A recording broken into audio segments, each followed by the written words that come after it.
వే gold trusted gold buyers మీరు తాకట్టు పెట్టిన బంగారాన్ని విడిపించి ఈ రోజు ఉన్న మార్కెట్ ధరకు కొనబడను. జై భీమ్ భారత్ పార్టీ అధ్యక్షుడు జడా శ్రవణ్ పైన కేసు నమోదైంది. ఉపసభాపతి రఘురామకృష్ణంరాజు పైన విద్వేషపూరితమైనటువంటి ప్రసంగం, బెదిరింపులకు సంబంధించినటువంటి ఆరోపణల నేపథ్యంలో కేసు నమోదు చేశారు. ఎలక్ట్రానిక్ మీడియా ద్వారా విద్వేషాలను రెచ్చగొట్టారంటూ కూడా కంప్లైంట్ ఇవ్వడం జరిగింది. తోట ఫణిబాబు ఫిర్యాదుతో కాల్లా పోలీస్ స్టేషన్లో కేసు నమోదు చేశారు. ప్రధానంగా ఫిర్యాదు ఆధారంగా దర్యాప్తును కూడా ప్రారంభించారు పోలీసులు. ఇప్పటికే ఈ కేసుకు సంబంధించినటువంటి ఇష్యూ మాత్రం రోజుకో మలుపు తిరుగుతున్నటువంటి నేపథ్యాన్ని మనం చూస్తున్నాం. తాజాగా నమోదైనటువంటి కేసు మాత్రం జడా శ్రవణ్ పైన నమోదవ్వడం జరిగింది. ఇంతకీ శ్రవణ్ చేసినటువంటి ఆ వ్యాఖ్యలేంటో ఓసారి విందాం. రఘురామకృష్ణం రాజు,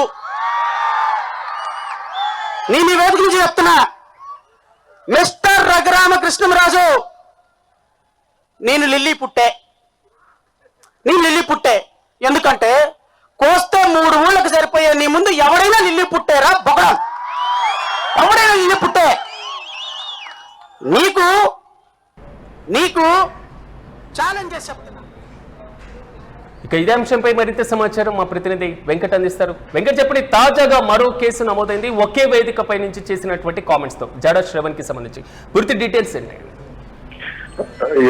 సిరాజ్, గత కొన్ని రోజులుగా కూడా రఘురామకృష్ణంరాజు వర్సెస్ జడా శ్రావణ్ కానీ లేదంటే ఇట్లా కొంతమందికి, అంటే ఎప్పుడైతే ఆకివీధిలో రామాలయానికి సంబంధించి కానీ ఒక దేవాలయానికి, ఒక అమ్మవారి దేవాలయానికి సంబంధించి కానీ గొడవ మొదలైందో ఆ తర్వాత నుంచి కూడా పరిణామాలు కొంత అంటే వేగంగా అంటే ఒకరిపై ఒకరు విమర్శలు చేసుకునే విధంగా మారటం, ఇవన్నీ కూడా మనం చూస్తూనే ఉన్నాం. ఈ నేపథ్యంలోనే ఇక ఇటు జడా శ్రావణ విషయంలో కూడా ఇది రఘురామకృష్ణంరాజును పదే టార్గెట్ చేస్తూ వస్తున్నారు. రఘురామకృష్ణంరాజు కూడా జడా శ్రావణ విషయంలో కొంత దూకుడుగా వ్యాఖ్యలు చేయడం, ఇవన్నీ కూడా మనం చూస్తూనే ఉన్నాం. ఈ నేపథ్యంలో తాజాగా జరిగినటువంటి ఒక సభలో రఘురామకృష్ణంరాజుని ఉద్దేశించి చేసినటువంటి వ్యాఖ్యలు, అలాగే కొన్ని పవన్ కళ్యాణ్ డిప్యూటీ సీఎం పవన్ కళ్యాణ్ ఉద్దేశించి చేసినటువంటి వ్యాఖ్యలు కానీ, అలాగే కొంత అంటే అక్కడ ఉద్వేగాలను కానీ లేదంటే కొంత ఎమోషన్స్ ను రెచ్చగొట్టేటువంటి విధంగా ఆయన మాట్లాడేటువంటి మాటలు కొంత ఇటు జనసేన కార్యకర్తలు కానీ లేదంటే అటు ప్రభుత్వ పెద్దలు కూడా కొంత సీరియస్ గా తీసుకున్నారు అనేటువంటి మాట కూడా వినపడుతోంది. ఈ నేపథ్యంలోనే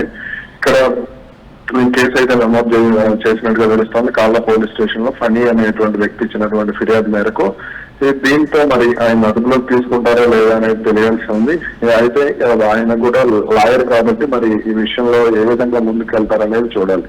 ఏదైనా ఉన్నప్పటికీ కూడా ఇటువంటి వ్యవహారాలు అంటే విద్వేషాలు రెచ్చగొట్టే విధంగా ప్రసంగాలు చేయడం అనేది కరెక్ట్ కాదు అనేటువంటి మాట కూడా వినపడుతుంది. అలాగే ఇదే సభలో పాల్గొన్నటువంటి ప్రశ్న రావణ్ అనేటువంటి వ్యక్తిని కూడా పోలీసులు కాకినాడ పోలీసులు అదుపులోకి తీసుకున్నట్టుగా కూడా వార్తలు వస్తున్నాయి.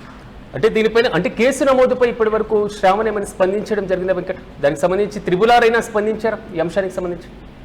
అయితే దీనికి సంబంధించి అటు సోషల్ మీడియాలోనే వాదోపవాదాలు అయితే జరుగుతున్నాయి. అదే విధంగా కొంత ఎలక్ట్రానిక్ మీడియాలో కానీ లేదంటే ఆ పోస్ట్ చేస్తున్నటువంటి వీడియోల్లో కూడా కొంత ఈ వ్యాఖ్యలు అయితే చేయడం మనం చూస్తూనే ఉన్నాం. మరి దీనికి సంబంధించి అటు రఘురామకృష్ణంరాజు ఏ విధమైనటువంటి చర్యలు తీసుకోబోతున్నారు, ఇక తర్వాత ఆయన పరంగా ఉన్న కేసులు నమోదవుతున్నాయి, అంటే శరీర ఆకృతిని ఉద్దేశించి మాట్లాడారు అనేటువంటిది రఘురామకృష్ణంరాజు వర్గీయుల వాదనగా కనపడుతుంది. కాబట్టి దీని మీద రఘురామకృష్ణంరాజు కూడా కొంత సీరియస్ గానే ముందుకు వెళ్ళేటువంటి అవకాశం అయితే ఉండదు. వెంకట, దీనికి సంబంధించి అంటే మీరు అన్నట్లుగా గత కొంతకాలంగా ప్రతి విమర్శలు గానీ సాగుతున్నటువంటి వారు మనం చూస్తున్నాం. సో తాజాగా ఈ కేసు పైన శ్రావణ్ని ప్రశ్నించడం లేదా ఆయనకు నోటీసులు ఇవ్వడం లేదా అదుపులోకి తీసుకోవడం ఇలాంటి వాటిపైన ఎప్పటివరకు క్లారిటీ వచ్చేటువంటి ఛాన్స్ ఉండొచ్చు?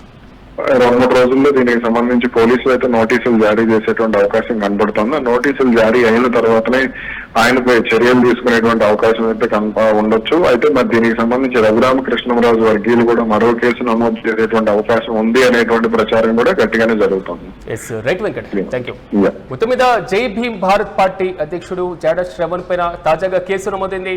ఆంధ్రప్రదేశ్ డిప్యూటీ స్పీకర్ రఘురామకృష్ణంరాజు పైన విద్వేషపూరితమైనటువంటి ప్రసంగంతో పాటుగా బెదిరింపుల ఆరోపణల నేపథ్యంలో తాజాగా కేసు నమోదు చేశారు. అయితే తాజా వ్యాఖ్యలు అంటే వివాదాస్పదమైనటువంటి వ్యాఖ్యలు చేసినటువంటి వైనాన్ని మనం చూస్తున్నాం.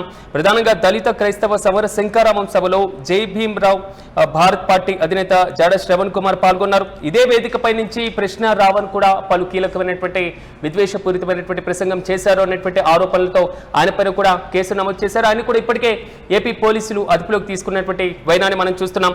సో ఎలక్ట్రానిక్ మీడియా ద్వారా విద్వేషాలు రెచ్చగొడుతున్నారంటూ కూడా కంప్లైంట్ చేశారు తోట ఫణిబాబు అనేటువంటి వ్యక్తి. తోట ఫణిబాబు ఫిర్యాదుతో కాళ్ళ పోలీసులు ఇప్పటికే కేసు నమోదు చేశారు. దీనిపైన శ్రవణ్ కు నోటీసులు కూడా ఇచ్చేటువంటి అవకాశాలు అయితే కనబడుతున్నాయి. అయితే విచారణకు పిలువనున్నారా లేదా ప్రశ్న రావణ్ లాగా అదుపులోకి తీసుకోబోతున్నారా అనేటువంటి క్వశ్చన్ కూడా రైజ్ అవుతుంది.